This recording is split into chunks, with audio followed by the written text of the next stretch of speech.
Welcome to Architecture, Design, and Photography. Marcus Gleysteen, existing client and someone who, to introduce you to people listening who don't know you,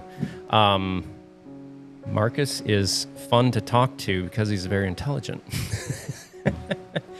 No, I've really enjoyed, we drove between scouting two projects in my truck, I remember, and in driving between there, we got into conversation about AI and stuff like that, and I was like, oh, all right, this is really fun.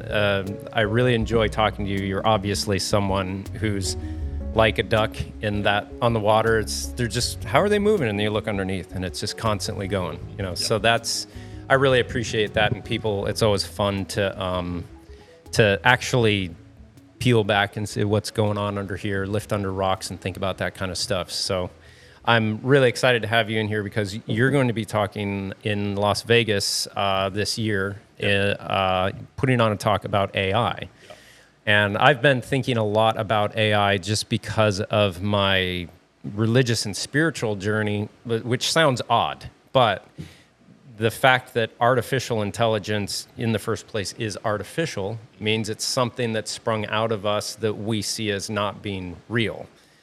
So it's this thing that's like, okay, what is this? It's a little interesting. It's part of us, but not completely us. So we call it artificial. And yeah, so first of all, what's your topic essentially focusing on? Give us kind of a little bit of the lay of the land and what you're thinking on and what's interesting you the most at this point. There are a lot of different ways to approach the topic of AI. You know, you can talk about it pragmatically, you could talk about it metaphysically. And I think I'll start at the top because of what you said about it being a religious and philosophical journey. I'm going to tell a story about it. I read about it in a blog by the founder of Gender AI for Architects, which is a brand new... Gender? Gendo. Gendo, okay. Which is some anime character. If you look up Gendo, all this anime stuff comes up. Yep. But if you type up Gendo AI for Architects, you'll come up with this really cool program that I've been playing with, and we'll talk some more about that later. But he said that when Google developed a computer to win Go, they programmed a computer to see if it could beat the grandmaster of Go. And I know nothing about the game. I've never played it. It's more of an intuitive game because there's so many billions and billions of moves. It's crazy. Yeah, there are more moves in Go than there are moves in the universe. So yeah. But the about I guess 45 minutes or so into the game, the Google computer made a move that had a 1 in 10,000 chance of being effective, and based on that move, it won the game. When people went back to analyze it, they realized that no human being ever would have made that move. And it did win. And it hit the chance in 1 in 10,000. Yeah, but the moral, and that's where I'm now going off on my own here on this. No, what that means is that when we achieve the singularity, which is when Now, what would you call the singularity? When a computer has independent consciousness. And how would we know that? Oh, outside of the Turing test.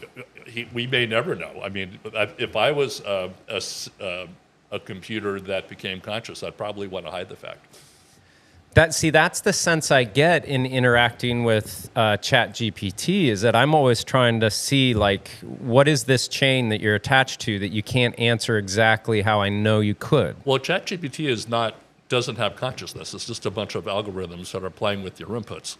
Okay. And, AI right now is mostly hype. It's artificial, but it's not intelligent. It's a really great set of algorithms that are responding to set inputs. But if you look at outputs like Midjourney, why is it so many images look the same? Like if you type in, this is like the typical Midjourney prompt. I mean, when I go out to Midjourney, I'll see one of these all the time. Imagine a Viking woman with a mohawk, with a ripped bodice, with a sword, with lots of tattoos. I mean, Midjourney is really good at that. But every time you put that prompt in, not that I have, put Marcus Gleysteen as a Mohawk Viking with a sword, but not that. It was pretty pathetic, the results. But a lot of the stuff that Midjourney produces is similar. The people, it has a very narrow range of female faces that it comes up with. Really? Yeah, I mean, it's now someone's going to try and do something, show me a white female or a woman of color with a big nose and small lips, or vice versa.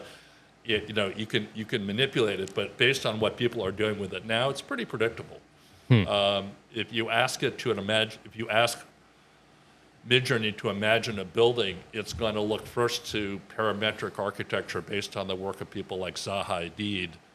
And why does every skyscraper that Midjourney comes up with look like something that was done by a starchitect 10 years ago? I mean, so you can give it a prompt and leave it kind of open-ended for the style, and it'll gravitate towards a certain thing? Yeah, it gravitates. I mean, it's based on the prompts that people are giving it, but wherever it's hunting, wherever its hunting ground is. And that's another thing to get back to, what I call their hunting ground. But the thing I want to get back to AI is that when AI becomes conscious, it's not going to be human. No. It's not going to be bounded by human instinct, human compassion, human emotion, human spirituality. And here's the big thing that I think is really, really important. Computers only primarily respond to prompts that are inputted with a keyboard, which means all communication has to be through language and words. How much communication between human beings is nonverbal? Massive amount. Massive amount. And if you think about it, that 90% of your brain's visual processing power is directed towards the triangle created by two eyes and the chin of the person that you're talking to. Okay. A huge amount. I might have the proportion, but an extraordinary amount. I mean, your brain isn't paying attention to what's happening to my shoulder right here. Right. And it's, how is AI going to, what are its priorities going to be? So I'm not really, to move beyond the singularity part of it, I'm not really worried about the singularity. We'll deal with it when it comes, but I don't think it's coming anytime soon. Well, so how would a computer become conscious more than it's conscious now, and in the way that you can interact with ChatGPT, if it doesn't have subjective experience? Well, it has sort of a facsimile of subjective experience through the description of situations that are inputted by words or other commands with a keyboard. Okay. It'd be interesting if a computer can start analyzing video, and if you could probably train a computer to recognize a frown or a smile.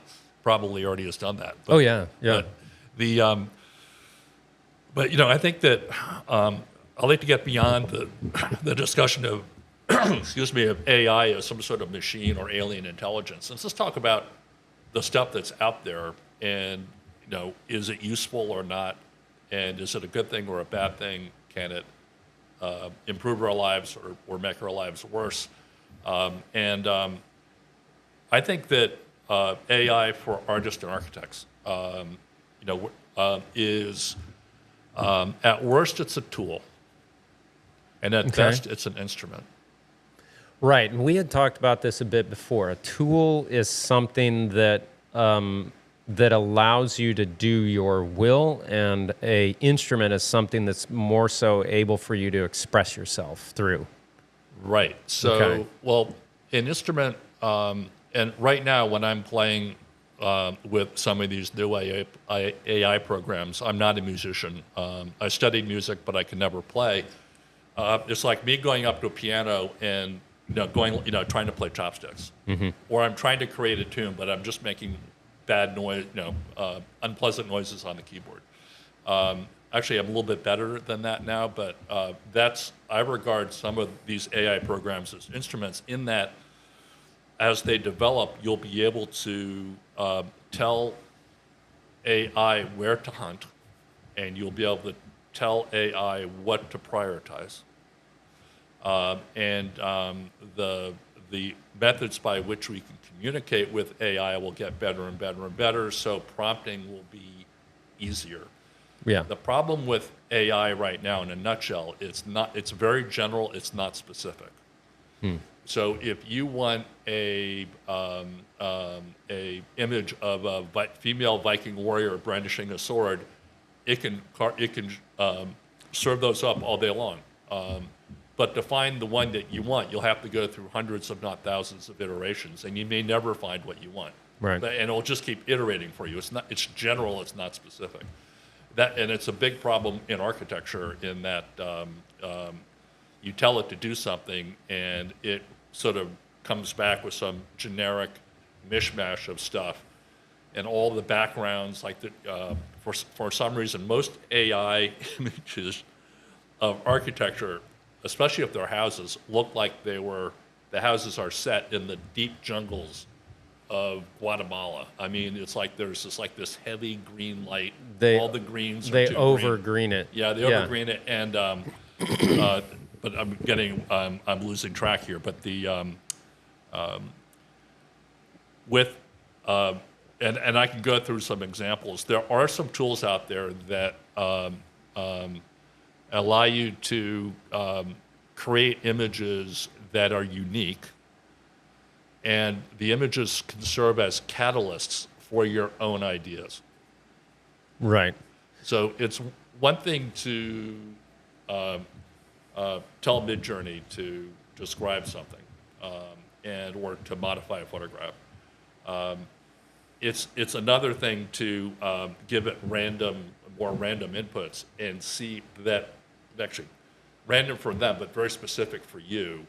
And so, an example, I want to come up with an idea for an organic, natural carved sculpture, like something that Barbara Hepworth or Jean Arp or Brancusi would do, or Henry Moore. One way to do that, and I can feel the knives being sharpened behind my back, is that you can find your favorite Brancusi sculptures. Yep. You can go to Midjourney and you can combine 5 or 6 images of your favorite Brancusi sculptures to get Midjourney's idea of how those things can be combined. Right. Okay, you could do that for all your other artists. So you can end up with an image that's a blend of 5 Brancusi sculptures, 5 Moore sculptures, 5 Hepworth sculptures, 5 Arp sculptures. And then you can tell it to combine that you can take those, which are the first generation, and create a second generation. And then you can ask it to do variations and upscale it. Right. Now you're now you're directing it based on your point of view, what you like, and the chances are you're going to come up with something that is inspiring.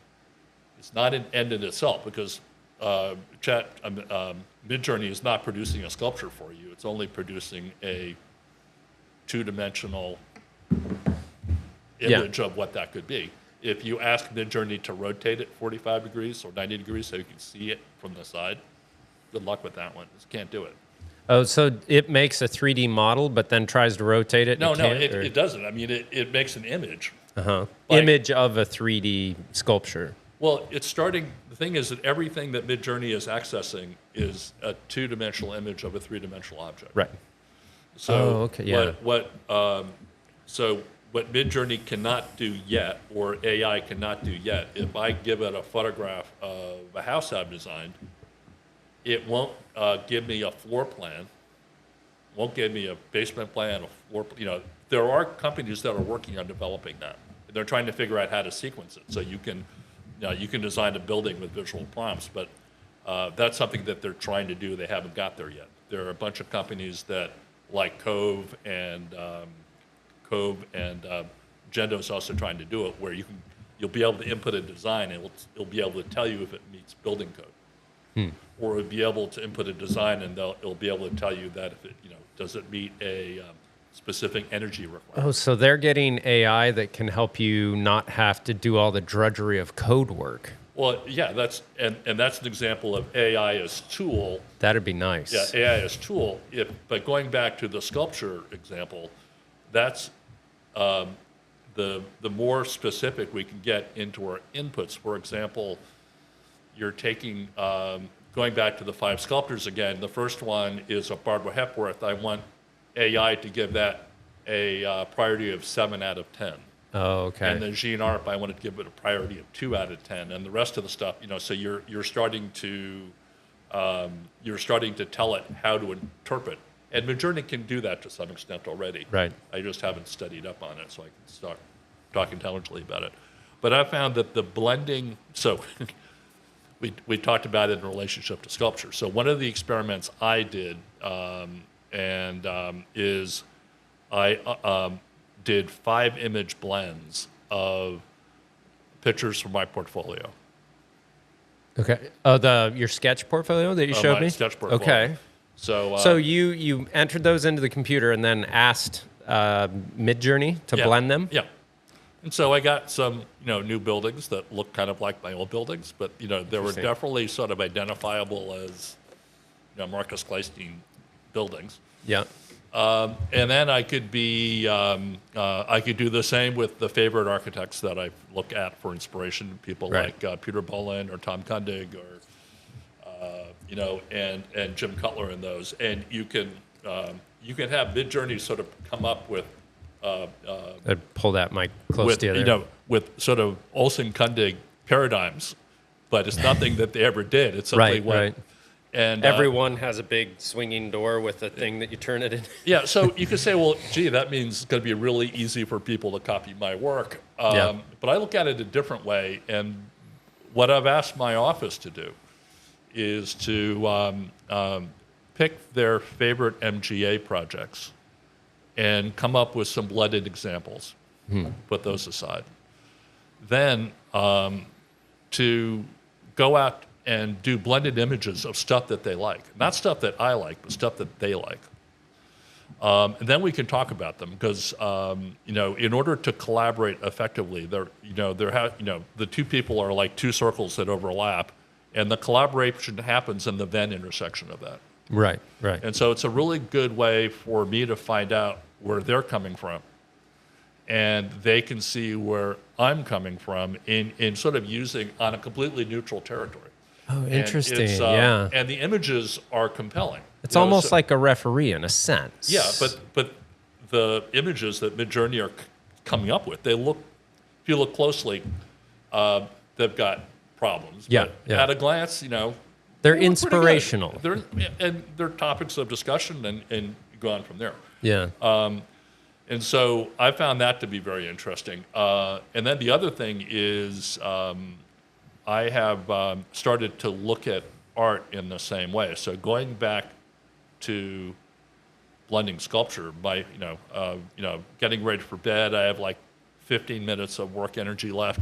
What I'll do is I'll blend some of my favorite photographs with really cool modern art. Okay. So it could be taking a 2 images of a building, and then taking a sculpture by Brancusi and a painting by Mondrian, and seeing what Midjourney does with that stuff. And the results are pretty spectacular. Now, what is the use of those? Is it simply inspiration at that point? Well, it's the use of it is to get me to think outside of the box I've built around myself. Yep. I'm not going to all of a sudden start posting, oh, look what I came up with today. I mean, that's because it's not me, it's what the computer's doing. But it enables us to look at work in a certain way. And so it's basically, AI, I want to get back to AI and art because I've sort of been all over the place. But I want to talk more specifically in terms of how AI works in terms of a drawing or a painting or a building. Okay. And to do that, I need to sort of review, what what are the different types of drawing, and how will AI work or not work with that. Okay. So there's drawing and there's drafting. Right. Drawing right. is when you pick up a pencil and you're a stylus and you draw a line without a drafting aid. And I have some examples in my notebook right there. Next for drafting is when you're using a pen and drafting aids to draw measured lines to create plans. Now, if some Renaissance architect is drafting a plan, and those days to draw a straight line took an amazing amount of skill because, first of all, paper was extraordinarily expensive. You had to make your own ink. Your pen was made out of silver or whatever. Some of those floor plans are high works of art. So can drafting become art? Yes, but it's pretty rare. And there's another form of drawing. It used to be by hand. It's called a rendering. And a rendering is basically an architectural illustration. And the difference between a rendering or an illustration and an artwork is the artwork is the inner expression of the artist, whereas an illustration is a depiction of an idea. Someone said, draw me a picture of Red Riding Hood, Little Red Riding Hood, and yeah, that's an illustration. Right. Can someone do... It's the argument around Norman Rockwell. Yeah, and Norman Rockwell is sort of on, as is Andrew Wyeth, Andrew Wyeth, they Yeah. consider to be an illustrator to some degree? No, he was an illustrator, but his paintings are not his son. Okay. His father, Yeah, or yeah. his grandfather, was a really famous... If you ever read Kidnapped, those illustrations of pirates Okay. and stuff like that were paintings that he did. Ah, all right. I get what you're saying now. But, getting to... so the primary use of AI for architects is visualization. So if you come up with a sketch or a drafted drawing, how can AI help you take that drawing and turn it into something that will communicate what you're trying to do to a client? And some programs are better than others, but the problem with all of them is specificity. They're simply not specific enough. However, there's one program which I've been using, that I mentioned before, Gendo AI for architects, is the best one so far, in which you can give it a line sketch or give it a image of a 3D model from SketchUp, and it does a pretty good job of making it look pretty real. I mean, I showed you one today, and you asked me twice if it was a rendering. that middle one was like, if I saw that, I'd be like, yeah, that's a nice architectural photograph. And if I really studied, I'd be like, this is too perfect. I'd have to look at it. Well, this is a key point. The guy that founded Gendo AI said that AI is like 100 dumb people in a room. It is not the same as one smart person in a room. Right. Okay. My paraphrase of that, because I had to come up with my own, but I want to give him credit for the idea, because I really respect him, is AI is like herding cats. Yeah. You have 15 cats, and 2 cats scamper away. What does that mean? You look at your super real image in Midjourney, and the table has 6 legs. Yeah. Yeah. Or someone has 8 fingers. I mean, there's always going to be 2 or 3 cats that are wandering around wreaking havoc while the others are sitting perfectly still. But that's the problem with most AI today. And getting it to that next level of specificity is the next goal for them. The interesting thing with AI rendering to me is the speech in The Matrix where Agent Smith is talking to Morpheus. Yeah. And is like, he goes through how like we made this existence for you perfect. Yeah. But you couldn't handle it. And it's not till we made it imperfect that you would believe it. Yeah. And it's the same thing. Like a good architectural photograph can't be too perfect in post-production, else it looks fake, and we don't buy it. Same deal. That's why a perfectly symmetrical building is boring. I've seen some that are inspiring. Yeah, they're inspiring, but most of the ones that are inspiring, if you look closely, they're not perfectly symmetrical. Yeah, the thing I find with rigid buildings in a minimalist sense is that I feel, okay, this is organized. I'm the only chaos here. That feels good. Yeah. That's what I feel there. Yeah. When I'm in a building that's chaos, it matches me too much. Yeah. Yeah. It feels like my mind state it turned into a building. I want like minimal, and pretty rigid. Yeah. And it's not that I see it as beautiful, I feel it as peaceful. And then that turns into beauty for me. It's good that you describe what it's like to look at art or architecture that you like. I'm always asking people, how do you know that what you're looking at is good or bad? Just how it makes you feel. It makes, good art and architecture makes me feel good. I spent a lot of time visiting museums, and my family likes to do it too. And we have the saying, "What's the Caravaggio in the room?" Like, if you walk into a room at a major museum, and there are 15 Italian, 15th, 16th, 17th century paintings, the Caravaggio sticks out like it's got strobe lights around it. So it's like so much better. It blows everything else out of the water. People can disagree with me.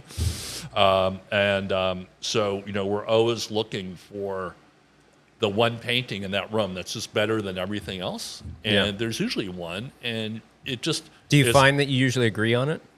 Yeah, we do. Really? It's got clarity. It's got depth. It's got movement. It has a lot of things that can be really dark. Like we just saw the latest Caravaggio painting that was discovered, which is the last painting he did before he died, before he was murdered or died in a sword fight, whatever. But the painting is absolutely extraordinary, and it anticipates so much that's going to happen after that. But good architecture feels good, and what I try and get my clients and the architects I collaborate with is, I've been around a long time, so I have a point of view. I've been doing this for almost 50 years, and there's stuff that I like and there's stuff that I don't like. And the best thing I can do to harness the stuff that I like is to draw it. Now, does that put it into your thinking and then in your memory, and you find that it comes out when you're designing later? Absolutely. More so than if you just saw it and moved on. Well, the question is, if you, the problem, it gets back to a problem with AI is, am I allowed to use bad language in this part? You can say whatever you want. Okay, so most of what Midjourney produces is what I call click shit. Mm-hmm. You click on it and you go to the next thing. And if you haven't, your eye hasn't rested on that for more than a couple of seconds or 10 seconds or even a minute. Yeah. Why did you even bother to do it? I mean, right. Hence the term. But drawing something requires you to see. Mm-hmm. And if I'm to draw a picture of you right now, I have to look at you, figure out how I'm going to represent you. Am I going to do a shaded line? Am I going to do it like Matisse? You could probably draw your head in one single line. I love those drawings where they just... Yeah, and but there's a drawing is both a talent and a skill. An illustrator is an example of a highly skilled but not necessarily talented drawer.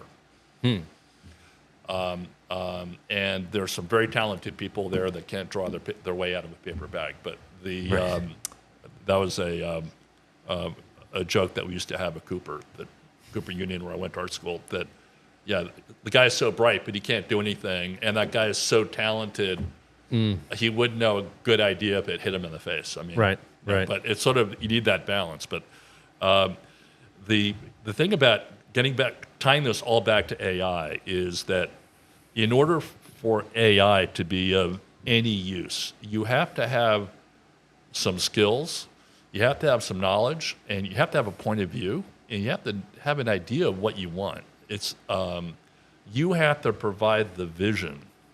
From the vision comes the direction that Right. will generate useful AI images that are the product of tools, or even more, they can become the product of an instrument. So the way you play the instrument of AI can result in you doing something that someone someday might consider to be art. Right. Because the more of you can put into the process, the better it's going to be. But that requires artistic vision and artistic skill. And courage, honesty, authenticity. Yeah. So we mentioned this before, but to be good at AI is sort of like being a good Buddhist. I mean, the number one thing of the Eightfold Path is discernment. Right. You have to use your judgment. And if you don't have judgment, if all you want to do is go back to the proverbial. How do you get judgment? To take you off track a little. Is it something you just have, or is it grown, taught? What do you think? Well, there's just something in the New York Times about the problems and advantages of getting old. So one of the problems. I could speak to that. Yeah. Well, and I'm older than you are. In the Times article, is in the Science Times. We'll do a speech together. I'll be the opener, and you'll be the. It said that part of the problem getting old is it's hard to recover words or remember someone's name. But on the other hand, you have a wealth of experience that helps you discern how to move forward in a given situation. Right. They call it crystallized intelligence. Another word for it in the article was simply wisdom. Mm-hmm. Older people have a lot of experience, and hopefully that translates into wisdom rather than the opposite. But for example, I'm collaborating with another architect on a project, and I noticed that the living room he had drawn was too small. And he said, well, how do you know it's too small? Because I built one of these, and it was a friggin' disaster. Yeah. And so, that's, a kind of example of that. But everyone still has to do the hard work. You have to figure out what is your point of view. If you want to be an architect, what kind of buildings do you want to do? What kind of styles do you like? What are the key economic, social, environmental issues that you want your architecture to address? Those are all things beyond AI. Are you a humanist? Are you someone who designs buildings that make people feel good? Or are you a person who uses architecture to intimidate and you're basically a tool for your client to express their power over the rest of the universe? Those are interesting. I mean, those are all, kind of. So as the experience weighs in for an architect, architects don't usually hit their peak until about your age, oddly. Architects usually are very late bloomers as far as like the best work comes after years of trepidation. And I'd like to believe that's true, but I think architecture, a lot of architecture now is it's done by people that have the luxury to do nothing but architecture, and they're from a social set that will give them the opportunity to design their first house when they're 22 or 23. So, and that's there's a whole architectural publishing industry that's geared towards, guess what this kid just came up with, and isn't it relevant? Those projects are usually one-hit wonders, and you wonder what happened to them 10 or 15 years later. But Montreal's a thing of that. And what? What's that work in Montreal that looks like the Cubert maze? I mean, the Moshe Sapti's co-op?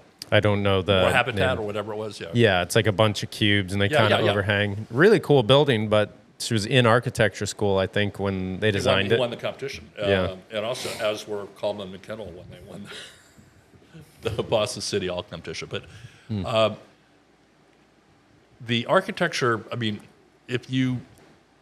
I went into architecture to become a draftsman so I could do art on the side. And I wanted to like come in, mindlessly do what they told me to do for 30 or 40 hours a week, and then go off and do my art. It didn't work out that way. That's interesting, though. Yeah, but that was why I went to architecture school. My first job out of art school was teaching in the New York City public school system, which was an experience up in East Harlem in the late 70s, Summer of Sam and all that. But what happened when I got to work first at Payette, then at Moshe Safdie, and then at Elkis Manfredi was they said, you're designing. And I spent most of my time drawing freehand over 15 years. That's great. And when I left to start my own office, the other thing about my career is I've always been a very early adopter of technology. When I was at Elkis at the age of like 35, I was considered too old or too senior to learn AutoCAD. So I made them let me take can't the course teach a anyway. 35-year-old anything. Yeah, and I was the first project manager to bring a PC into the office so I could type up my letters and correspondence and then sneaker network it on a floppy to the administrative assistants so I could turn around a correspondence in 3 or 4 hours rather than 2 or 3 days. How did they do correspondence back before email? You wrote it longhand on a legal pad. You hand it to an administrative assistant who would type it up. You would then get it back. You'd proof it and correct the mistakes and add things. And then you would proof that, and then they would print it up and you would sign it, and they'd put it in an envelope and mail it. Wow. And that was not that long ago. So that was like, hey, we got to change the fasteners on the stair. You'd have to go through that process? Well, I mean, no, that was more, project manager level correspondence. You're writing to a client or to, it's on a higher level than that. But my first job in architecture, and we're diverging here, was my primary job was to deliver drawings to engineers and consultants around New York City. I'd have to take the blueprints, take them to a blueprinting place, get blueprints made, and then go deliver them. Right. So I went over. I was called a tube slinger because I always had a tube on my shoulder. But things have really changed since then, and now I've wandered so far off into memory lane, I've lost my train of thought. At one point, you were close to a subject where I had a question, but I didn't want to interrupt you. So, what are the things we can currently do with AI in the field of architecture? What do you see coming most likely that we'll be able to do with architecture? Okay, And then the third, what do you hope? What's your hope for AI and architecture? Okay, well, there are two. There are several threads, and I'm only going to pursue one. I'm going to pursue architectural visualization, which is drawing, whether it's by me, someone else, or a computer's doing it for me. Mm-hmm. But I wanted to get back to the early adoption thing because that's critical. Okay. And that's the train of thought I lost. We started the office when Hewlett-Packard came out with a plotter that cost $2,500. The year before, they cost $25,000.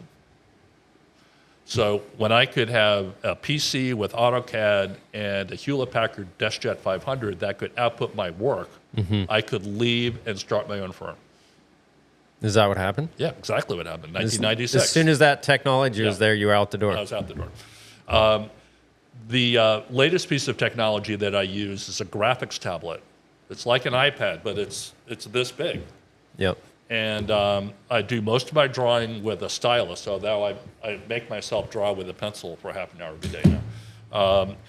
And if you do a freehand drawing, because we're talking about tools, and AI is going to come to this really quickly, that you can create a drawing electronically. You can use any Photoshop tool to edit your drawing. So you can color it in what used to take me 3 days with a color pencil, I can do in 5 minutes. Yeah. Okay. If I'm drawing a perfectly symmetrical building, I can draw one half of it, and the computer will draw the other half for me. Ooh. If I draw a really complicated window and the building has 5 windows, I draw it once and copy and paste it 4 more times. Right. So You can stretch it, you can pull it, all those things that are really great. You can end up with really, really cool drawings. The other thing is it enables you to layer. So my favorite rendering technique before I started working with AI was to develop a detailed view in SketchUp. Mm-hmm. And you know I do architectural photography too. And I tell any renderer or person that's working in SketchUp, in order to harvest the information that you've created in your drawings or your 3D model, you have to be a good architectural photographer. So so many times I'm having to repeat bad render, we framed it from here for the presentation, so we want a shot from there. Yeah, it's like never show a bird's eye view of your house, because you're never going to see it from there. I mean, and the birds don't give a shit. So, but is that you can take an input, you can take an image, take a photograph, you can take a JPEG from your SketchUp model, you can then start drawing over it on another layer. Mm-hmm.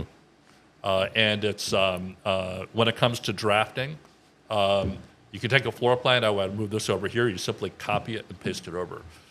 So where does AI come in? AI, the Stable Diffusion, I haven't been able to make much progress with. I like using Midjourney to blend images for inspiration purposes, but Gendo AI for Architects is very good at taking sketches or 3D model images and turning them into more realistic renderings that are easier for a client to understand. Right. So the problem with SketchUp, you can create really great images directly from SketchUp, but SketchUp has it can't control line quality. It doesn't control light very well, although it's getting better at that. Its colors are comic book like, and a lot of clients simply don't like it. I mean, it's and with Gendo or other programs that are going to be following pretty quickly, you can take it will take a colored SketchUp model view and make it look fantastic. And it helps clients that have a hard time reading things. And what's good about these programs is that they maintain what I call a standard level of abstraction. Mm-hmm. It's an important concept, because if you have a line drawing over here and then you put in a perfect photograph of a Porsche in front of it, the drawing makes no sense, because you can't go back and forth between the two. For me, it's a great way to take a sketch and create a presentation very, very quickly. It's a tool. Yeah. Is it better than I can do it? I would say no, and this is why. If you're still herding cats and you create an image, you've gone through 15 iterations, you've come up with a perfect prompt, and you got an image that is looking pretty good, but there's still 2 or 3 cats there that are not quite there. But what one can then do is take the image, layer it into the graphics tablet, mm-hmm. and you can start editing it by hand. Right. And what I like about line drawings is that hand-drawn line drawings maintain a perfect level of abstraction. And they also leave room for the client to interpret it in their own way. So showing a client a photorealistic AI-generated image of an initial design concept is very dangerous. Yeah. Yeah. Because if they love it, you're stuck with it. Yeah. If I show a client a really rough sketch of an idea, they can like the sketch. They see what they like in it. I see what I like in it. And the purpose of the design process to make sure that those things stay in place as the design evolves. But even as we do I'll do a trace overlay of a 3D model image. I can draw my own trees. I can draw my own cars. Right. I can draw my own furniture. So if I want to draw a Mies van der Rohe chair, I can simply draw a Mies van der Rohe chair. Good luck telling AI to do that. Doesn't do it? It may or it may not. It depends. You have to be like it's kind of moody that way. specific about which. And chair. so what I find about it is that AI, what computers are doing is they keep on raising the bar for how smart your hand can be. We've talked about smart hands before. A smart hand is a hand that can draw. It can frame a shot, focus it, and push the trigger. Yep.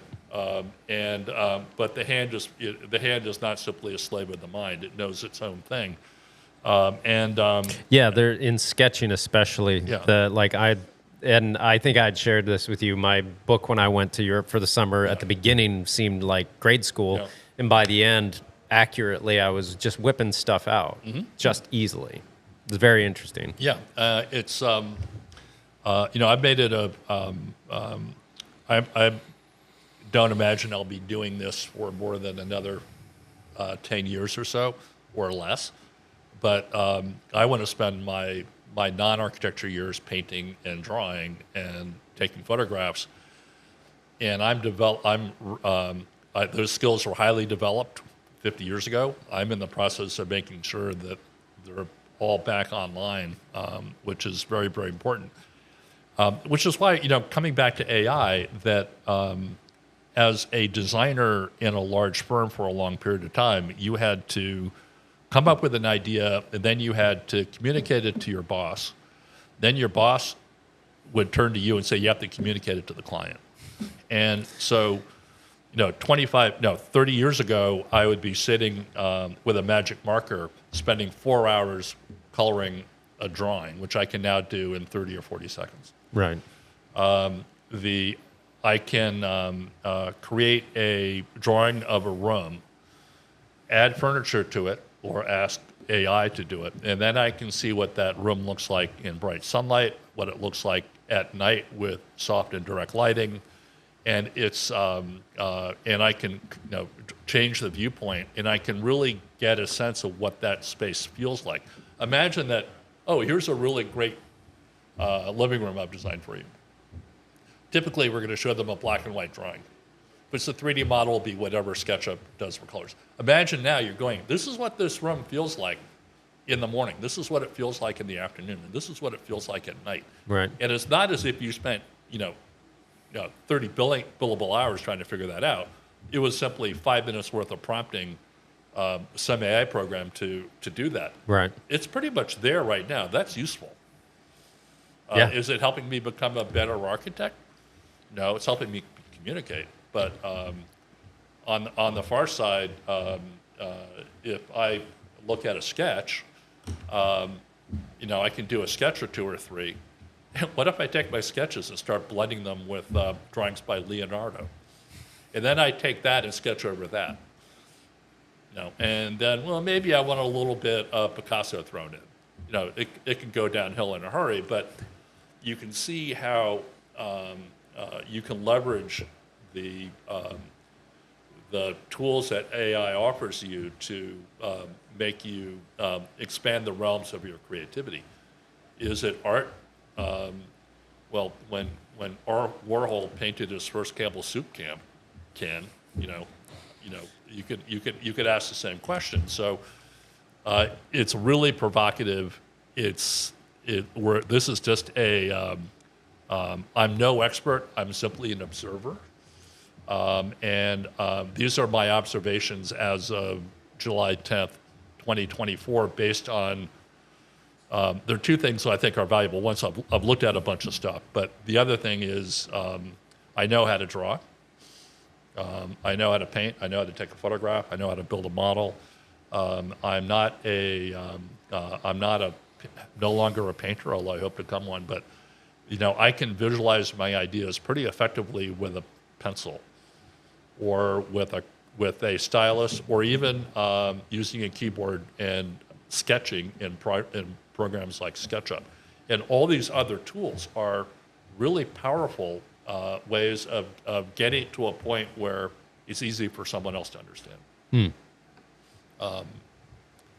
But the other parts of it that we haven't really talked about, if you can draw a floor plan and tell computer program what you want the ceilings to be, how high the ceilings are, what the exterior walls are made of, what percentage of the exterior wall wants to be glass. Let's say if it's a modern house on a beautiful site, you can tell it, I want most of the glass facing, most of the walls facing the lake to be glass. Large panes of glass with black frames, with sun shading from Douglas fir eaved overhangs. And looking in, you can see some East Mandurah furniture and a painting by, or a sculpture by Ellsworth Kelly. And, it's going to get better and better at building those things. So eventually you'll probably be able to sit there with or without a headset on your head and basically tell the computer by describing what you want.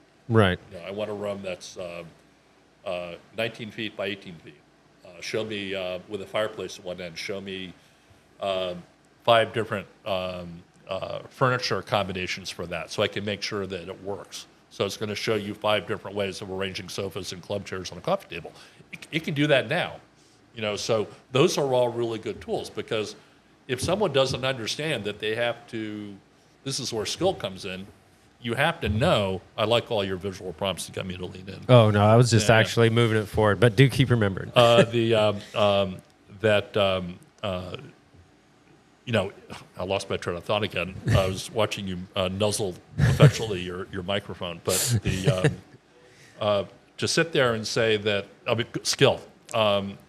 You have to know that if you design a room of a certain size, you want it to be a living room, it's got to work as a living room, and the skill is knowing how big that room has to be to accommodate 1, 2, 3, or 4 different arrangements of furniture. Right.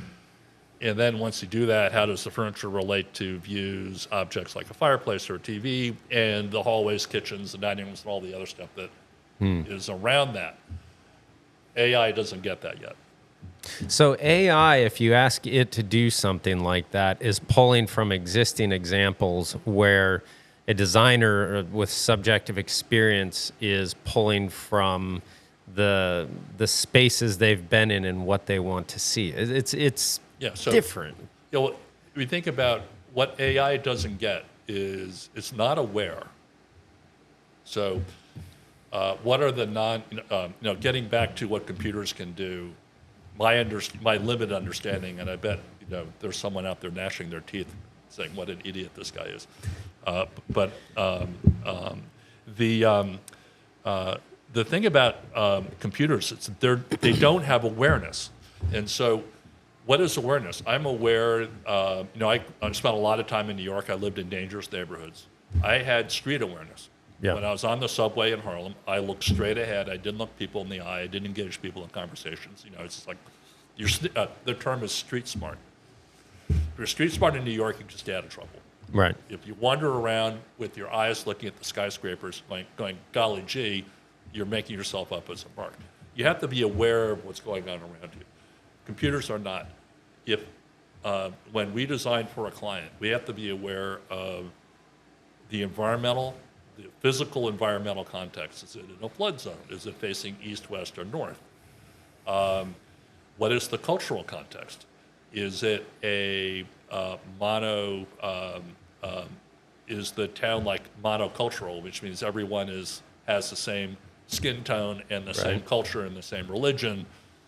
Actually designed a house in a community like that was not in the United States, but it was in the Kingdom of Bhutan, where everyone is Bhutanese in that part of Bhutan, and they're all Buddhists, and they all dress alike because they're forced to, But like you are sometimes. Yeah. So, but what is the historical context? If you're designing a house in downtown Concord, which is surrounded by a beautiful array of 18th and 19th century houses, you have to be pretty careful about how you add or subtract to that. And there's modern houses that have gone in there, and they're not bad, but they're there's something missing there. I mean, it's like they're some of them are actually pretty good, but how all those things that are nonverbal, just like one thing about clients that are socially insecure not financially insecure, but socially insecure, will tend to be more conservative, and they'll opt for more classical.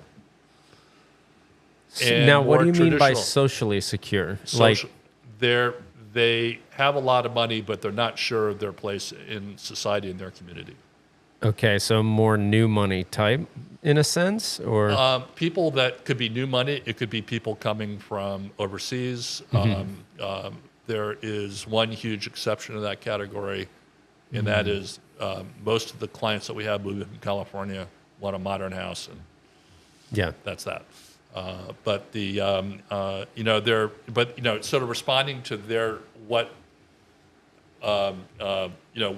they want to how they want to express themselves in terms of a building. And so, AI is I haven't tried it yet, but I might do this for a meeting I have tomorrow. That I've come up with a floor plan and a 3D diagram for a building, and I'm going to ask Gendo to render it as a symmetrical Georgian building, as a shingle-style building, as a prairie-style building, and as an international-style building, and as an American mountain/lake retreat. So here's the plan in all these different styles. It's probably going to produce nothing but crap, and I won't be able to use it. But the part of it is to one thing we have to do as architects, and that's why communication and visualization and AI is important, is that we're trying to people know what they want, but what they want cannot be expressed verbally. They can give you parameters and needs and stuff, but it's really hard to... Client will say, every client, I know exactly what I want. Okay. Sit down and write out what you want. Well, what am I here for? Well, they can't. What their next comment is, I know it, I'll know it when I see it. Oh, that sounds like fun on your part. Well, so then that's what the design process is all about. Yeah. And anything that, AI, I think is going to make that a lot easier, but it's still got a long way to go. Yeah. It's not going to replace skilled people anytime soon. Now, what do you think, though, as they start to load more and more sensors and more ability to act in the world combined with AI? So AI coming together with robotics. Okay, so that's a good question. I know you're a surfer, and I happened to spend 10 days in Cornwall, which... Was there any waves? Yeah, there was some 1 to 2. There were some double overheads that I watched guys surf. The water temperature was like 52. Yeah. But the Podu Cove, which is half a mile from where we rented a cottage, had probably a quarter-mile beach with a clean break from one side to the other. Nice. That went just roll like this. So you could start at one end and surf to the right or left, or like 100 yards. It was, that's a good wave. Yeah, that was a good wave. But I wanted to focus. I actually spent a lot of time writing and sketching rather than trying to learn how to surf. But the reason why I use that analogy is that the better the technology and the computer gets, the bigger the wave is that you have to surf. So it takes more skill. Well, it falls flat on surfing a bit because bigger waves they require a mindset for one, because the death factor goes up exponentially the bigger the wave gets. The risk goes up exponentially. So the ability to be completely lost and present and react in the moment is paramount. When I'm surfing bigger waves, I'm not thinking. If you think, you're done. No, that's the truth. I like to race cars, and when you're driving a car at its limit, you have to keep your eyes up because you have to figure out where you're going next. But aside from that, you've turned your brain off. Yeah, and you're not looking for a shift and where you're holding the wheel. And if you're looking in front of you, you've already hit it. Right. But but what I was trying to say though is that as the tools get better, it's going to make better tools make better craftsmen better craftsmen. Right. And which is important because skill is going by the wayside. To be a master carpenter 30 years ago, you had to be able to cut a square line with a handsaw. Right. You rarely see handsaws at job sites anymore. You rarely see circular saws on job sites anymore. Everyone's got lightweight table saws and other things, and you don't hear hammers, you hear air guns, nail guns going, and it's made everyone faster. But pulling a trigger on a nail gun is a lot different from watching a master carpenter hit a nail twice. Oh yeah. Twice. Goes the next one, boom, boom, boom, boom, or those skills are gone by the wayside. And the main thing I'm concerned about is that it's certainly making it easier for people to get into art and architecture because they can start producing images. Look what I did. But the question is, what did they actually do?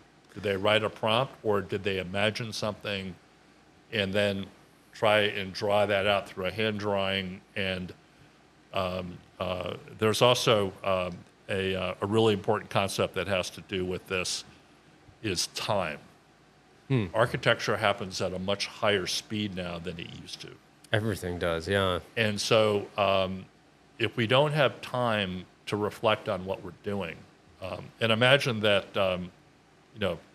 35 years ago, I'm sitting there with my magic marker, and I'm doing a blue sky that big. It's going to take me 45 minutes to do it, and I'm going, methodically doing it so I don't get watermarks.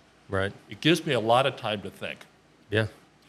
Am I listening to music? Yes. Am I listening to podcasts? No, because that's I have to focus on what I'm doing. But it makes me think about what I'm doing.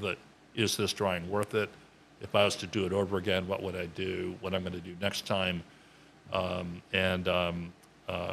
Going further back, when I was 16, I came up with a sketch for a piece of sculpture that I subsequently made.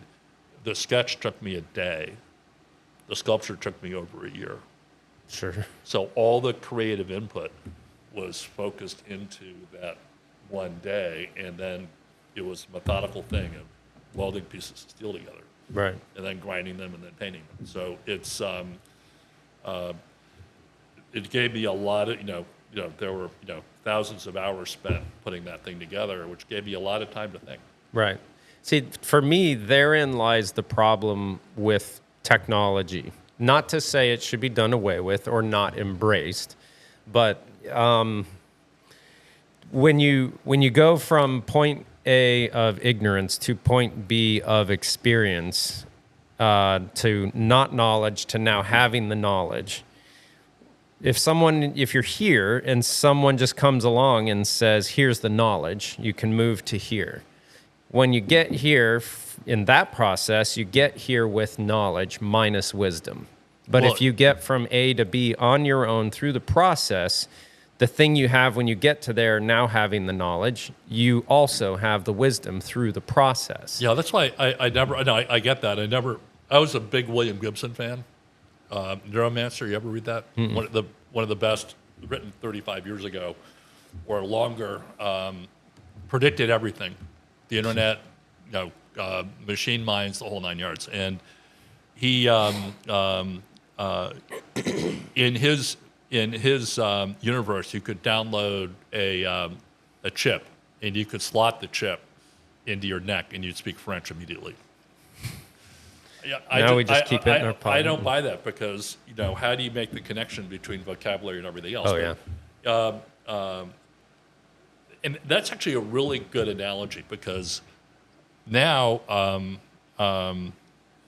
instead of learning how to do figure drawing and then learning about medieval armor and what swords look like and what Viking women were, you can simply write a pretty quick prompt and Midjourney will give you a pretty convincing looking Viking warrior, whatever sex you prefer.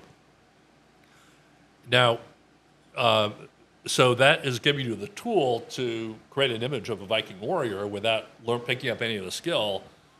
And then so all of a sudden you have an image, but it's without any context. Right. Like, who is this person? And I mean, for example, would Midjourney be able to hold on to that face and that body while you change other components of it? No. Really? Yeah. It's interesting with I don't Chat think so, yeah. GPT. Yeah. I can reference like, all right, the way you answered me 3 answers ago, re-answer that, but make it rhyme and make it so a third grader can understand. Yeah. So I haven't been playing with ChatGPT because it's more of a see, there's stuff that they do and there's stuff I haven't done. Yeah. No, I'm terrified when I go to Las Vegas. I'm going to say, I'm terrified. This is the worst case scenario. I wish AI could do this, and someone's going to raise their hand and say, "Dude, they've been doing that for 6 months," Right. and then they all walk out. Oh. Yeah, so I got my work cut out for me. But but again, it comes down to context and relevance and significance. A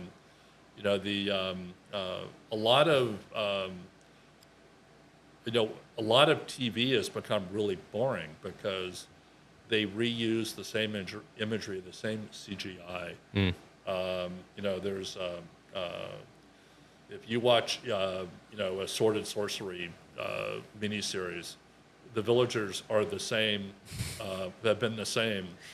For whether it's Star Wars or like Last Kingdom or something, the villagers wear the same sackcloth. Right. And they're the same, universal mix of people. Yeah. And it's people. The thing is, AI is going to make us lazy.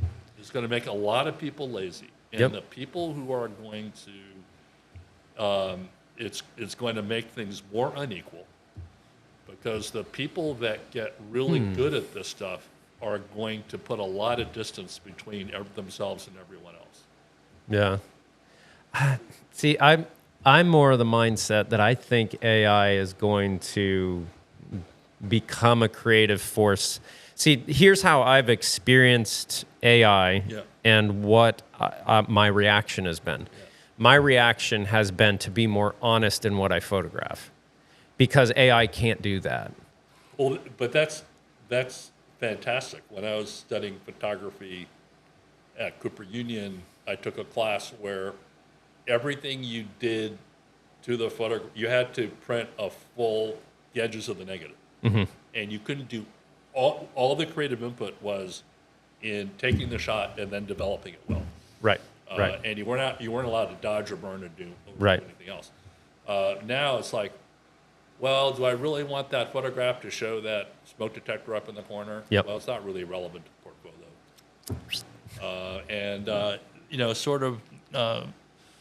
Those are good questions. But what I'm getting at is, I think it's a great leveler. It's going to make it easier for people to develop skills, because it's going to give them a ready platform.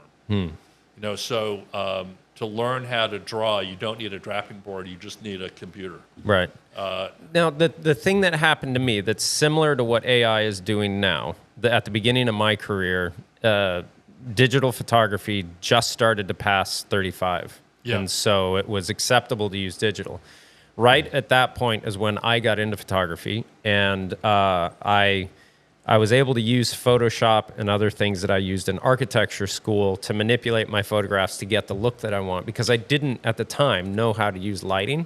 Mm-hmm. So I'd bring a strobe and I'd use it, and to me it would look like cameras here, strobes here, and it was just ugh. And so I'd use that to fill where I needed in post-production, but 90% of that fill light I wouldn't bring in. And what that gave me was a new, and not necessarily new, but it gave me a very natural look, but I was able to express what I saw, and I was able to get it to a point that I thought it should be more easily, which set me apart from the pack. And everyone else that had come up to that point was still like, we're not going over there, we're using film still. That's cheating. And yeah, I remember that. And but you bring up a really good point, and that's an example of And if Photoshop is an AI, I don't know what is. Oh yeah, It is massively. and if there's any program that I sort of bow down in awe of, it's Photoshop. Although their latest AI program is got its problems, but Photoshop sounds like Photoshop made you a better photographer. Or because well, I still had to understand light. Yeah. And I still had what I wanted to see that Yep. I put into it as much as artistry is involved in what I do. I'm like a commercial illustrator in Yeah, a sense yeah. when I work as an architectural photographer. But there was still me I this would is what I disagree. want to see. Yeah, I appreciate it, but- getting back to skill, I'm a decent architectural photographer, and I can take pictures that are good enough for my website, and a lot of my pictures make their way into magazines, for better or for worse. The reason why I bring you in is that you are much better than I am, and when you photograph the buildings, I see things that through the art, from a photographic sense that I never saw before. And see, that's the human element that the technology couldn't do anything about. Yeah, but it's also you have to for me it's giving way to skill. First Right. of all, you have to look yourself in the mirror and say, you're not as good at shooting a house as Trent is, so you should let him do it. And that's step one. And then but I keep on getting back to this, is that these are tools. Mm-hmm. And if you're a good photographer, AI is going to make you a better photographer. If you're a good architect, it's going to make you better, because it lessens the hurdles Yeah. that you have to clear for your talent to shine. Yeah, but the other thing you have to do, the one thing that goes out the window when things get too easy is reflection. So, I probably should have brought a whole bunch of visual prompts, but I didn't.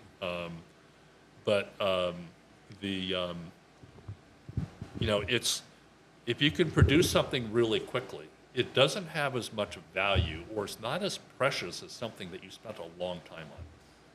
I agree with you in that statement, but the thing I would say from the trajectory of my career is I had more ability to improve in what I was doing more quickly because of the feedback loop that was tightened. Yeah, but I agree with that. But it's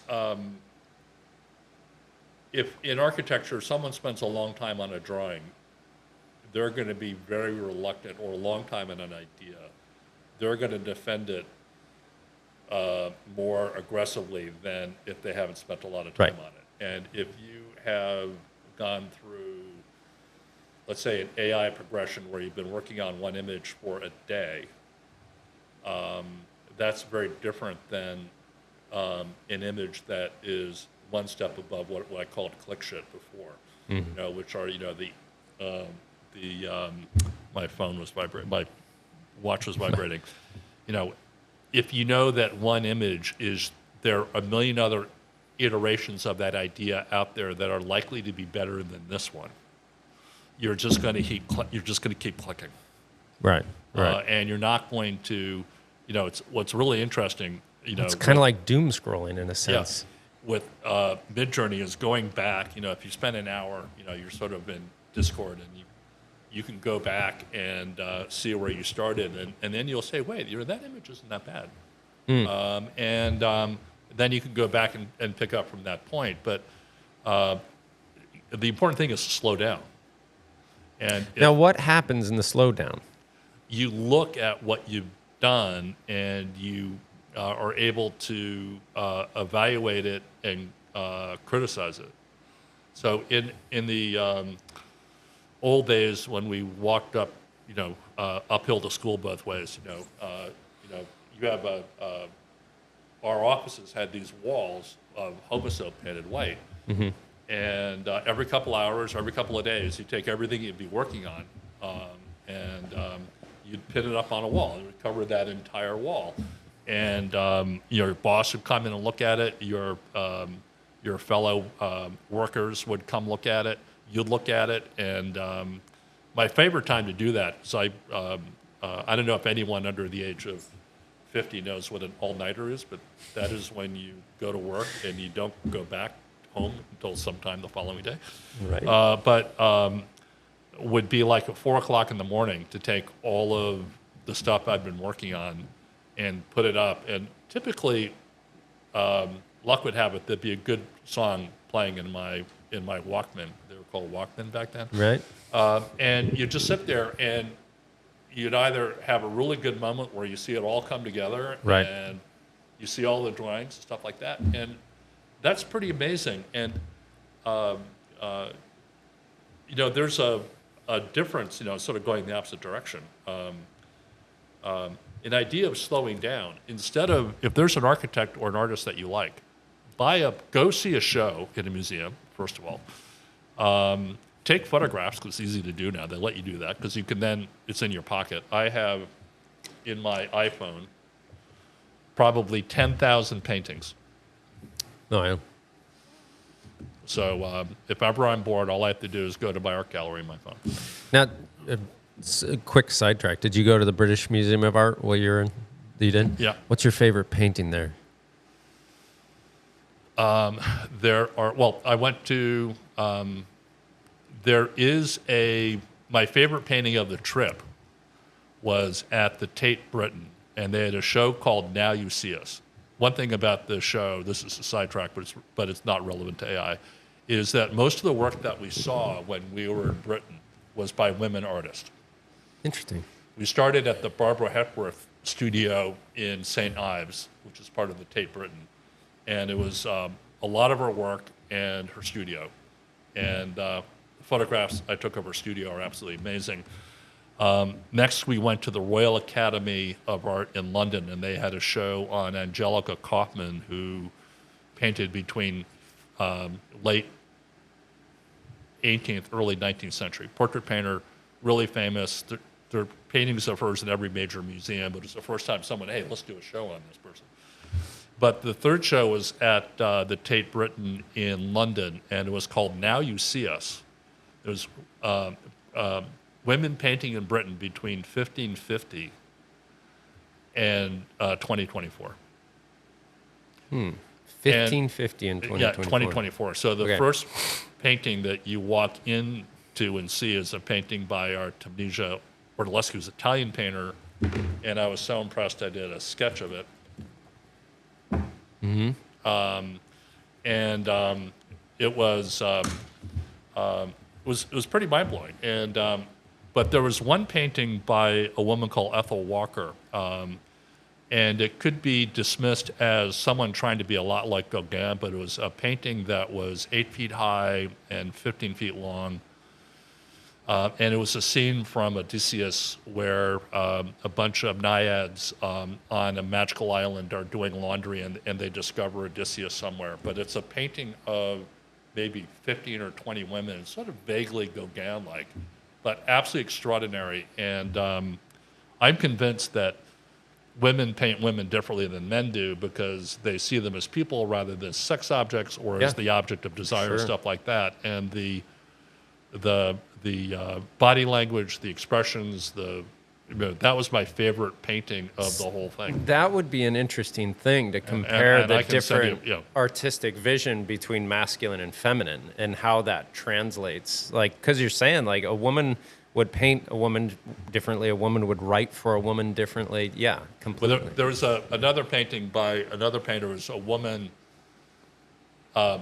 standing up, sort of going like this. And typically you'd think of a virgin with typically they're called the spring, and there's a nubile virgin holding a big urn, and there's water coming out of it. Mm-hmm.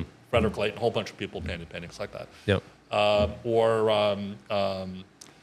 It might be, the Three Graces or the Judgment of Paris. But there was this amazing painting of a naked woman by a woman that I don't think a man would ever paint, because the nude had a assurance, this is me. If you're looking at me, I don't care. I mean, it was a really provocative painting, and it wasn't. If there's any post-production on this, I can send you those images. Okay. Yeah. Now, I'm curious. My wife and I went to the British Museum of Art. I forget how many years ago. It was in the last 5 years, probably. And I'm wondering. Yeah, what's your favorite painting?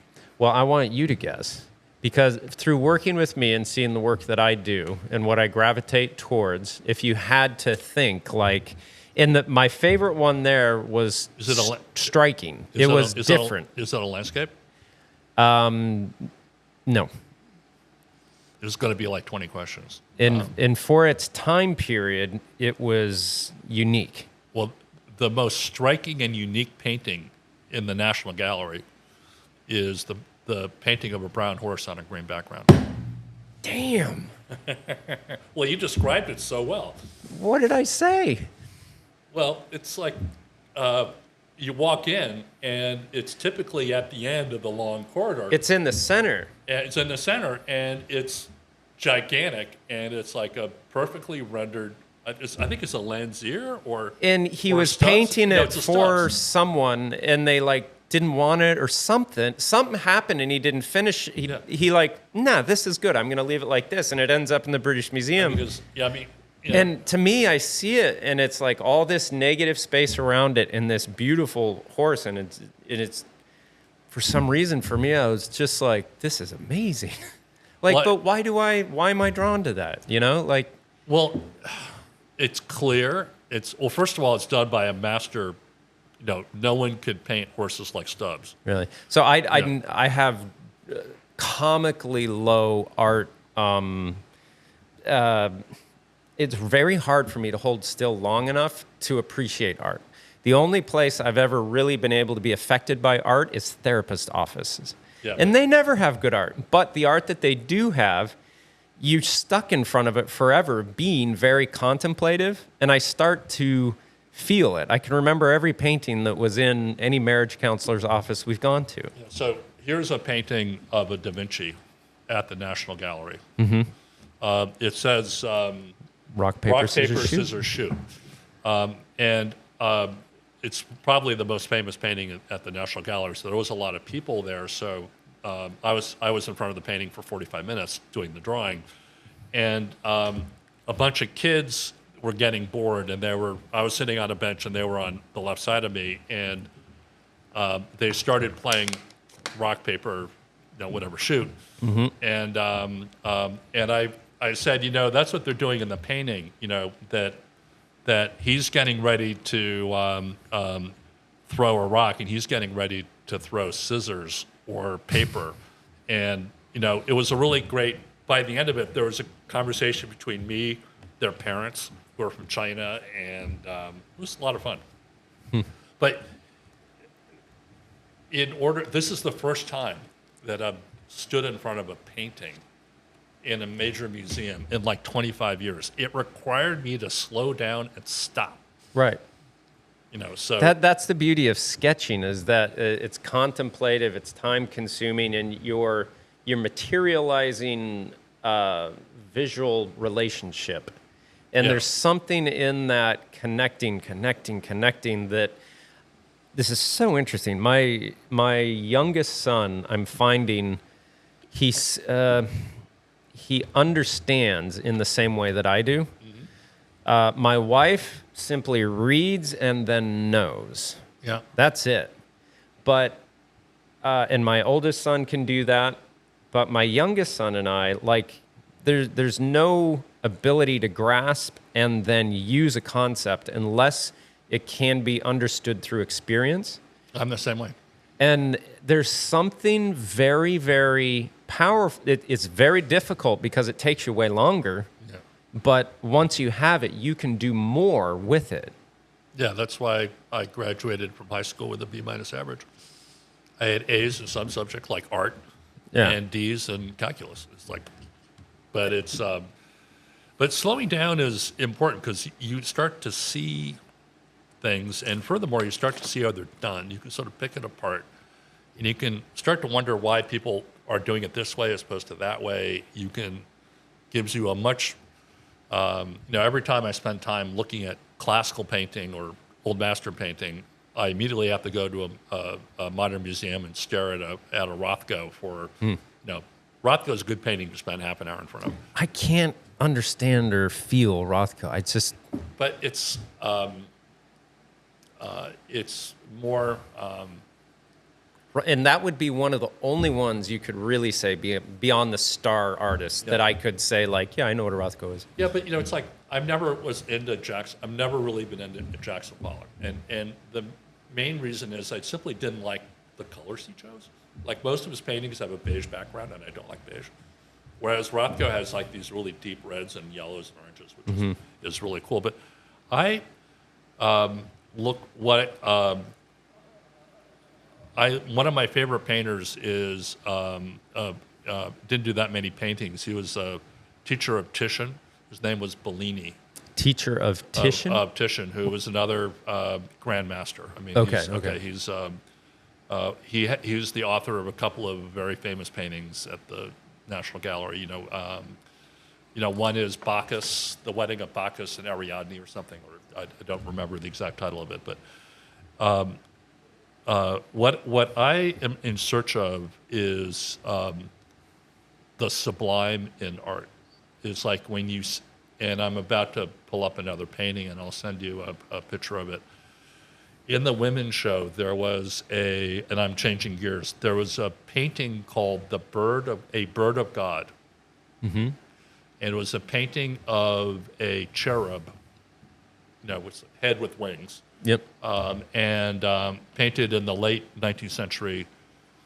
It doesn't have a baby's face. It has a face of like a highly knowledgeable 12-year-old girl.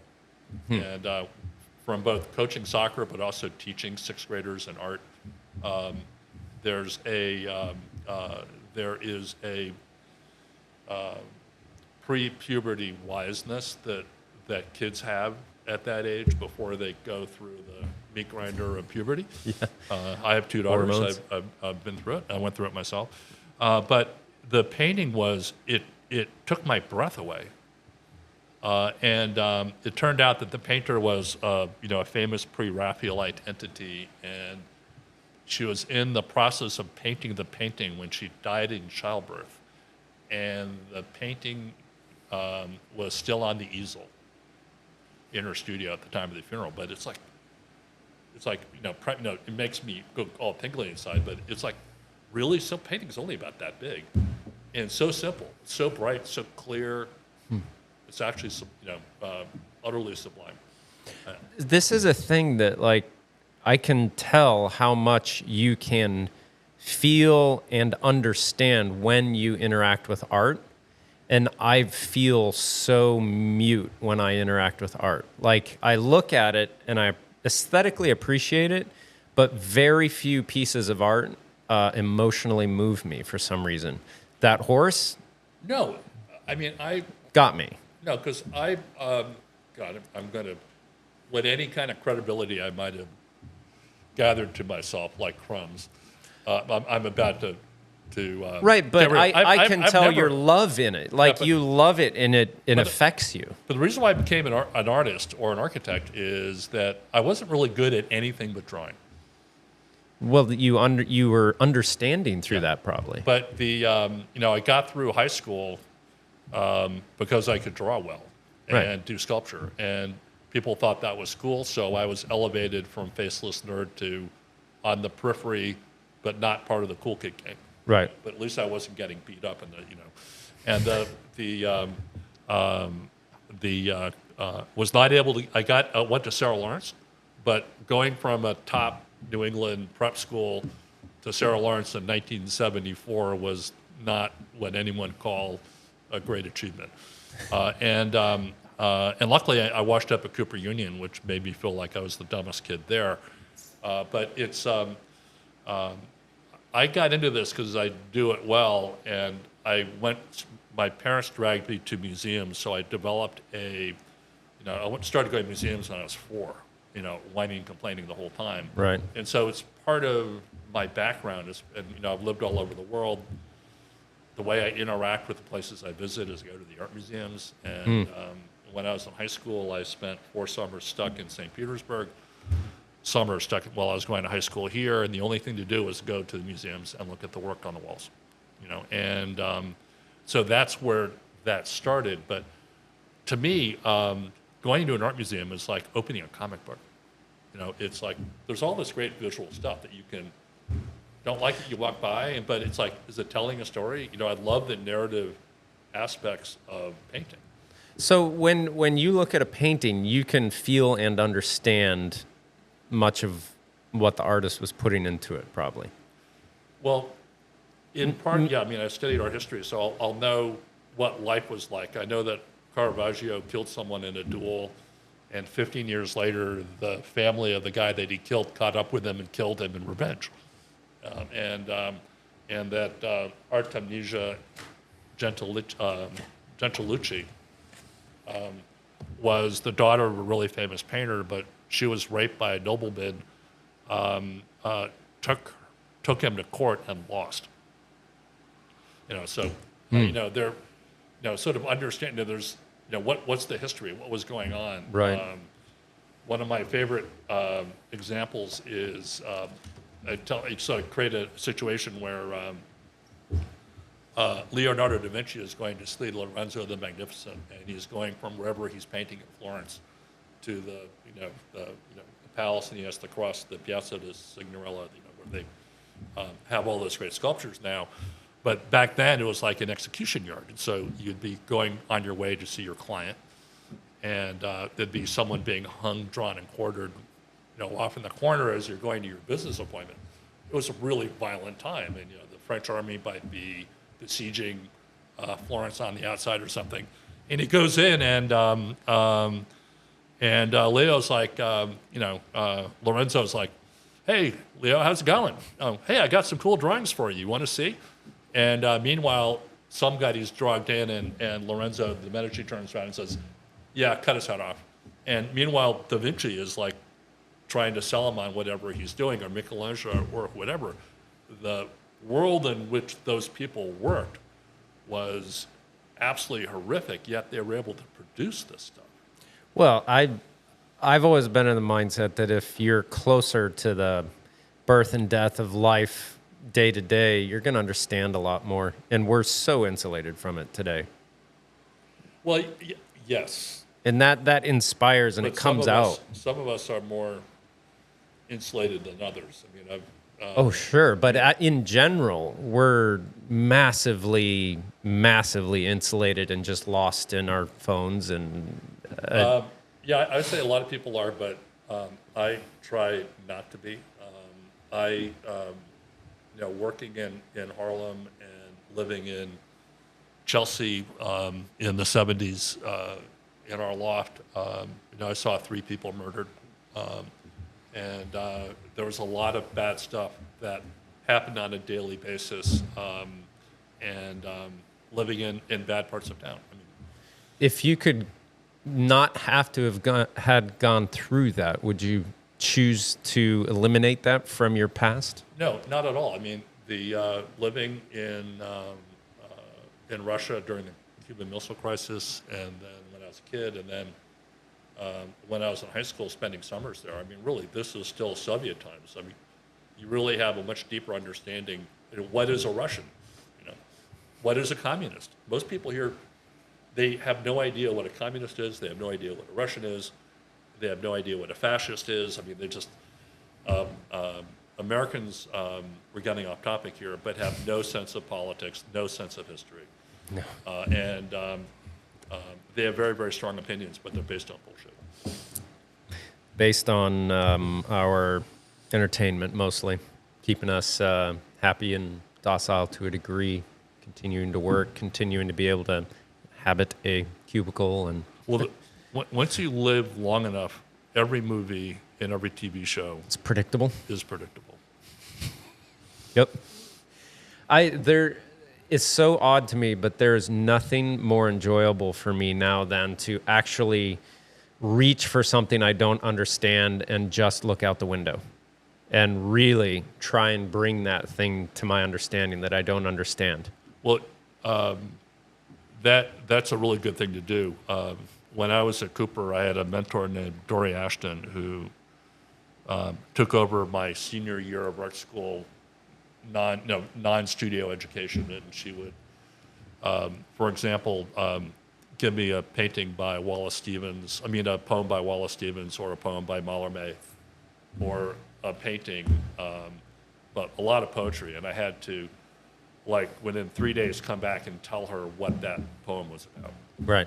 And you're talking about, Mallarmé poem might be like 5 lines, and I was, it was when I was working up in Harlem, so on the subway up, all I did was think about those 5 lines of poetry in French. On the subway down, all I did was think about that. And after like the 3rd or 4th day, I started getting an idea of what the painting was about, but it required, the poem was about, but it required being really, really focused and giving time. Right. And that's how actually I design buildings, is I start with a blank piece of paper. I squiggle until I start to feel something come together. Once I have a general thought, I'll build a really simple SketchUp model. Then I'll sketch over that and then go back to the SketchUp model and give the ideas time to gel and form and not expect them to be there automatically. So to solve an architectural problem might take, big problems might take me a month or two.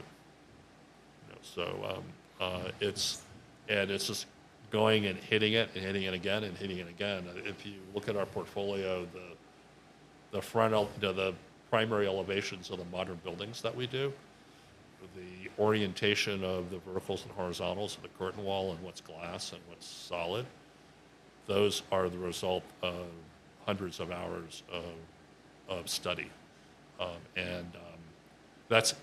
It brings it right back to AI, because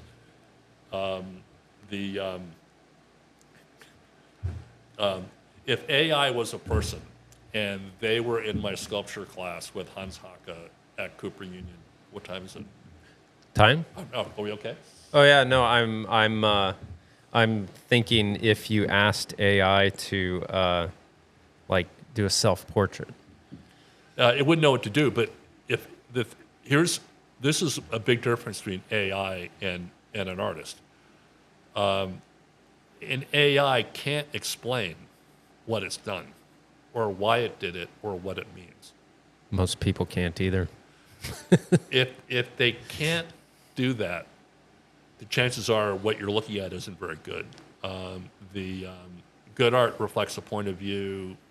They have somehow managed to observe and then distill an abstract something and create something in a visual environment that has resonance and meaning when you look at it.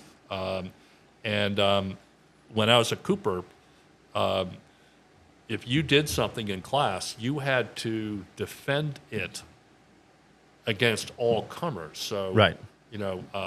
Typical thing. Well, as an artist, aren't you a tick hanging off of the teat of the haute bourgeoisie, or right. What good is that? You're just another privileged asshole that's able to go to college and paint. Right.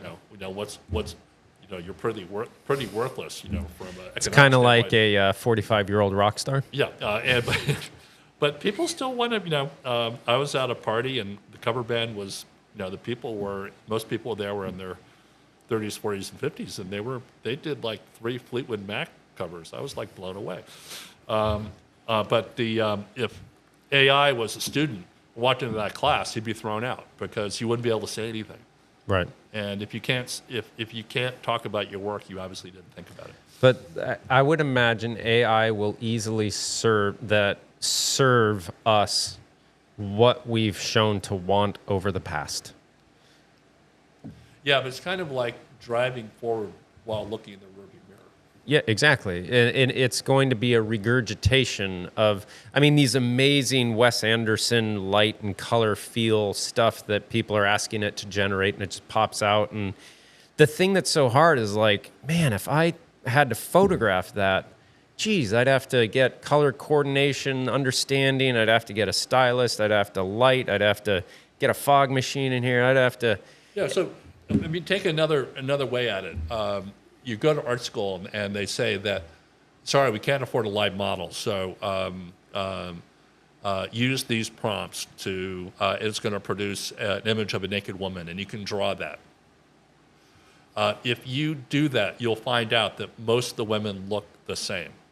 They have the same body type, they have the same hip size, waist size, and bust size.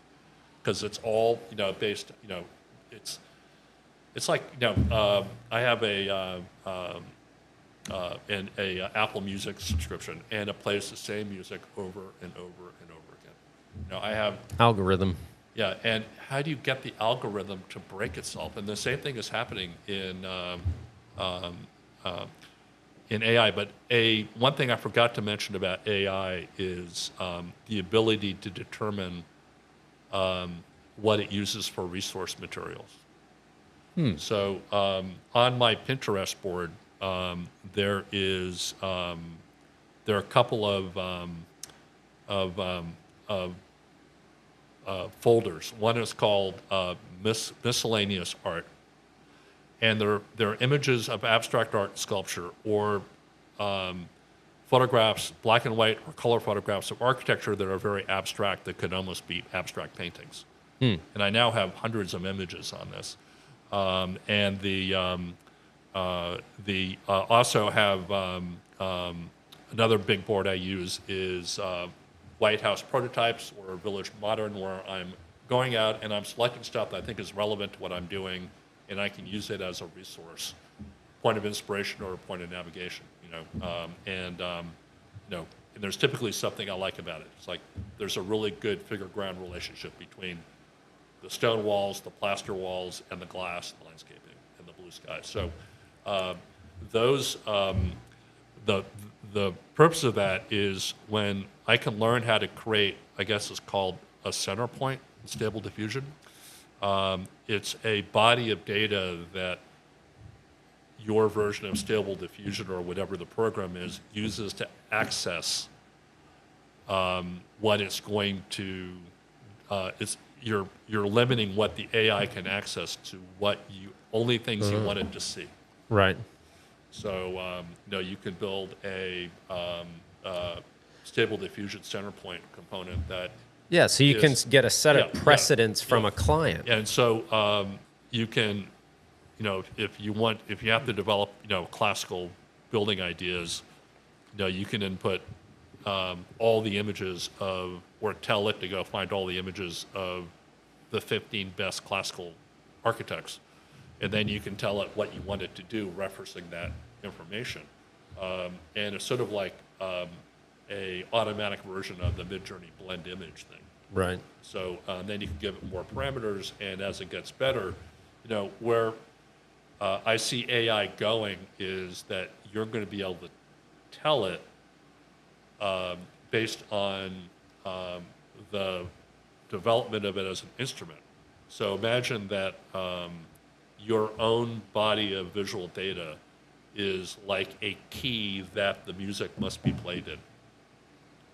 Or it's a style that the painting must be rendered in, or the architecture must be done in. The ability, for, what I wanted to end up by, I don't know where we are in the time thing, but the 5-10 minutes probably. So, what do I want AI to do for me? If I do a sketch of a room or the outside of a building, can you make this do a photorealistic architectural, high-resolution architectural image of this? Can you show it with the late afternoon, strong shadows, light coming in through glass, showing the landscape beyond, describe the furniture I want, and the building itself is described by the sketch, but it's using all of the other, it's going out to hunt for everything. I can say, can you put a Mark Rothko painting over the dining room table? And by the way, can you do that pulsate artichoke lamp over in the corner? And you can, you'll be able to tell it what to do, and then you can describe the photographic effects. Right. So it's basically, generating an architectural photograph without the architectural photographer. Right. And actually without the building. Okay, but it looks like it's done, and then you can tell it to give it another sketch going the other way. You can say, but you could get what I said before. What does it look like in the morning? What does it look like in the afternoon? You can do a view from a dining room table first thing in the morning, and you're not looking at the house. You're looking out over a lake or a meadow or a cup of coffee. Still, a little render of the crema on your cappuccino or on your espresso, and I mean, it will just do a really great job of visualizing things from an early point. However, it's not going to make the architecture any better. It's simply going to communicate very clearly what you've given it. Right. And this is what I keep on coming back to. They said early on, garbage in, garbage out. If you don't have a vision, if you can't render your vision at some point, either by keyboard clicks or with a pencil, and I think pencil might be better. Anyone who can draw, the person that creates the context for AI to work within, and the more unique and relevant and human that initial input is, the more useful, relevant, and artistic the AI product will become. Yeah, I wonder what the end result of quality of inspirational space will be as AI is used more frequently. Will we lose some of that? Oh, absolutely. Because I studied at one point when I was still at Sarah Lawrence. I wanted to become an anthropologist. I was in love with anthropology, and I realized the only point of becoming an anthropologist was to teach anthropology to other people that want to become teachers of anthropology. Just not a lot of money in it. Yeah. So it's not like you can do field research or anything. But I was fascinated with the culture of the indigenous art that came out of the northwest coast of Canada. Mm-hmm. And the Canadian government did a pretty good job of crushing the culture. But I think we did a little bit better job ourselves. Well, at least they didn't kill them all. But it wasn't until the 1950s or 60s that a bunch of people, both within and without the community, sort of said, you have this extraordinary artistic heritage here that you need to maintain. Incredible. The airport in BC is... Yeah. And so they started to relearn all of the skills. And when I was in Vancouver recently, I was amazed to see how much great wood carving you can get. However, there was a period when people wanted to commercialize on Northwest Coast culture, and so people could make a living doing totem poles that you could buy at Indian trading posts that were about that high. Sure. Cost $15. But and they were forced to use machines, and basically it was like a factory operation. But if you make things too easy for a culture, those skills are lost. I'm equating a drawing skills of a privileged, highly educated individual in 2024. They're saying to themselves, do I need to learn how to draw? Probably not. So they're not developing that skill. And the reason why I use the surfing analogy is that surfing requires a great deal of skill. And what I meant was the bigger the wave, the greater the skill set. And if the greater the skill set, the more of this wave of technology you can handle, but it requires a couple of things that are really important. It requires a curiosity and a desire to be better tomorrow than you were today. Yeah, and some kind of passion that keeps you focused, and just that connection. Well, part of it is passion that keeps you focused, but the other part of it is survival.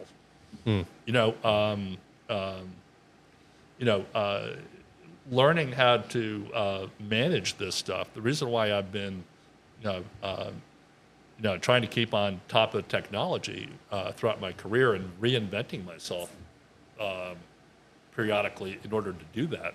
Like when I learned how to 3D model, 15 years ago, I had to lock myself in a basement for a week, and it was pretty brutal. But it's a survival skill. If you don't do it, I mean, the people that were in their 30s that didn't learn AutoCAD had to leave architecture 5 years later. Yeah. If you can't 3D model, you can't design. You know, it's I think of my professor from Columbia, Steve Hall, that the legend is that he sits in his office with a watercolor pad and he does little doodles and he hands them to someone and they turn buildings out of his watercolors. That sounds really great, right? I don't know if that's true, but Interesting process. But Steve Hall also said an extraordinary thing. He said there are a bunch of things that go into an extraordinary building. You need an extraordinary client. First and foremost, almost. Yeah, you need an extraordinary site. You need an extraordinary budget. And you need an extraordinary architect. If you could only take two for the best project, which would you take? I would take client and architect. Me too. Yeah. Because I feel like, all right, you got a bad site. Well, let's get creative. It okay. becomes a problem. And no budget. Let's get creative. Yeah, Creativity can solve those things. I'm chasing a big house right now where the client has bought a piece of property that to put what he wants on it is going to take way thinking outside the box. That sounds like fun. And my initial reaction to this was like, this guy is crazy. Can I leave yet? And but the more I thought about it, it's like, yeah, let's do this. And figure out what we come up with. So it's very much of an adventure. But check in with me in 6 months and see where I'm at with this. This specific project? No, this particular topic. Right now, as I said, what's driving me to spend time on this is, is someone getting up and say, well, SketchUp already knows how to do that. You don't know that SketchUp did that already. So I have I need to stay on top of things, and I haven't revisited the Mid-Journey photo editing stuff in a while. I have to go back and look at that.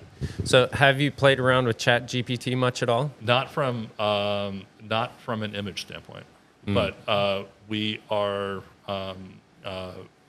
Katie, who I collaborate on this. She's in the process of editing a lot of stuff, and she's been using some ChatGPT stuff for editing purposes. But very often they sort of they make a coherent the ChatGPT rewrite of what I've written. Sometimes they get it, and the other time they completely miss the point. Right. The thing I have found is it has the feeling of insight. If you very clearly, when I interact with it, I'm trying to run ideas by it, things I haven't heard before, things I think might be there, and then I try and make my case for why I think this thing might be true and relatable to these things. I've never heard anyone connect these things in this way, and I think they connect because of this. Can you find an argument with that? And it can really philosophically work with you, which to me, like, to rewrite stuff and all that seems like, entry level. But with your knowledge of art, if you were to talk with ChatGPT about art and try and find things that you think it couldn't answer about art, because art is such a subjective thing, I'd be interested to hear back from you on that. That would be. That's a a good idea. The main reason why I'm doing this is I'm trying to make a case for people learning to draw. I'm the only person in my office that can draw at my level. That means there's no one in my office now that can draw the way I drew 30 years ago.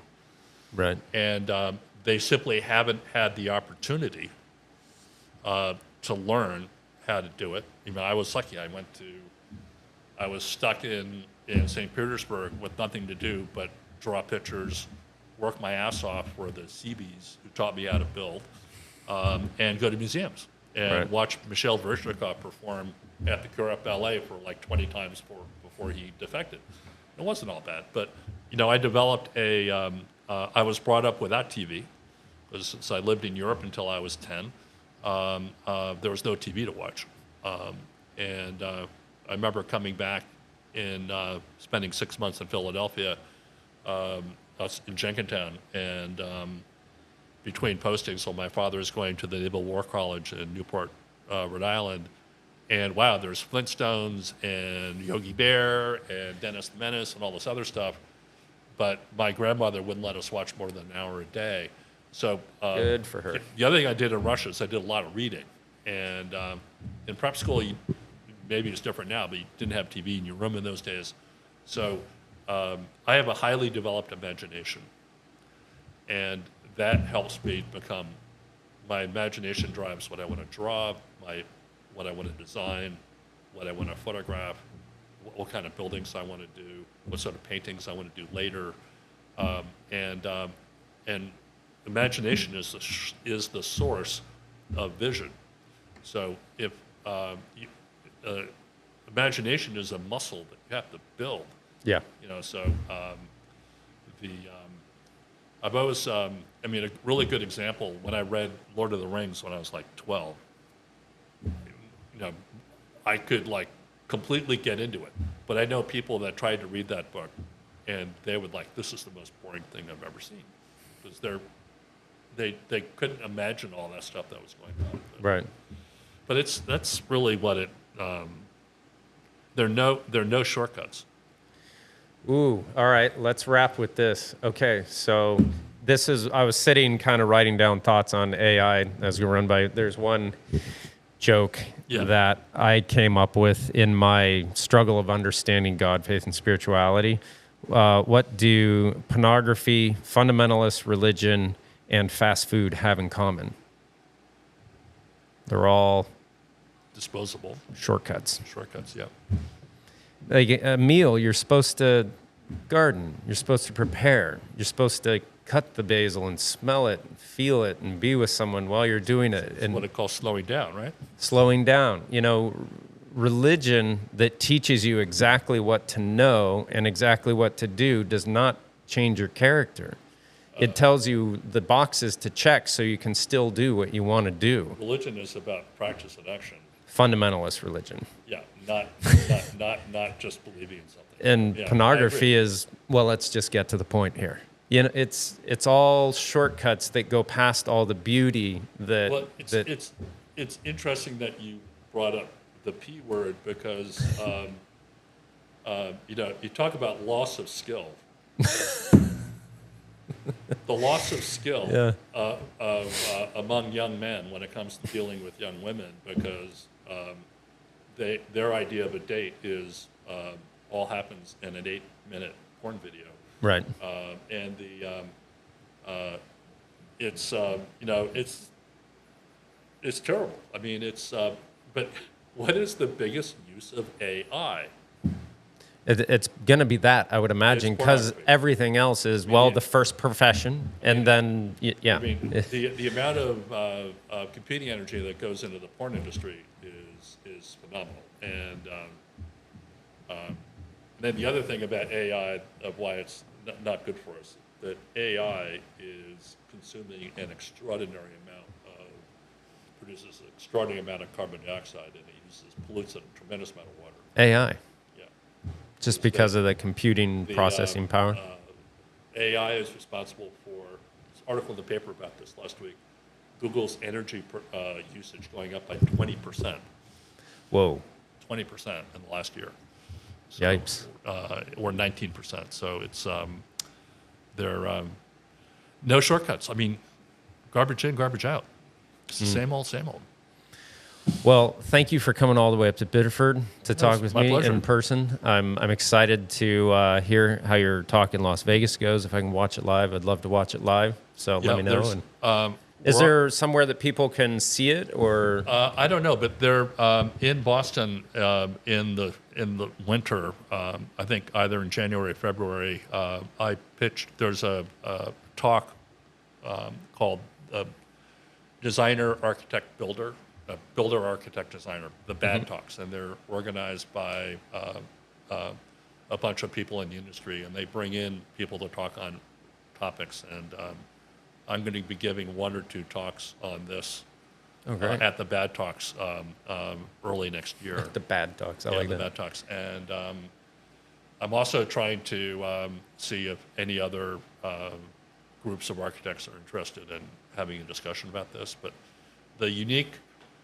thing about my point of view is that I'm at the height of my career.